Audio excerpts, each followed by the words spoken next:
নমস্কার বন্ধুরা, কেমন আছেন? আশা করি পরম ঈশ্বরের কৃপায় ভালো এবং সুস্থ আছেন। শুভ কথা ইউটিউব চ্যানেলে সকলকে সাদর আমন্ত্রণ। আজ এই ভিডিওর মাধ্যমে আপনাদের জানাতে চলেছি খেতে বসে কি করলে লক্ষ্মী দেবী অত্যন্ত রুষ্ট হয়। আপনারা জানেন প্রত্যেকের বাড়িতেই লক্ষ্মী বিরাজ করে। খেতে বসার আগে কখনো এইগুলি করবেন না, করলে লক্ষ্মী অত্যন্ত রুষ্ট হয়। তাই ভিডিওটি না টেনে সম্পূর্ণ দেখার অনুরোধ রইল।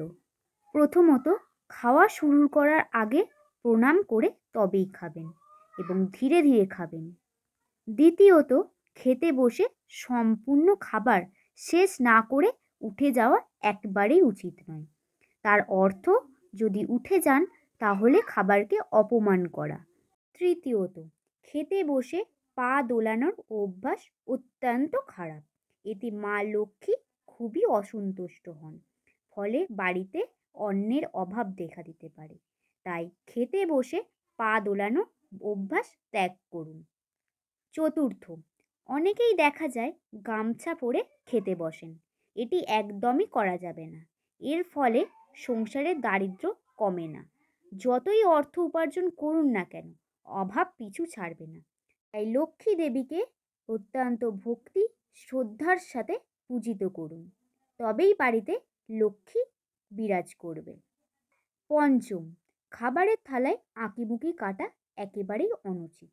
এটা বিশেষত শিশুরাই করে থাকে, তবে এটি করা উচিত নয়।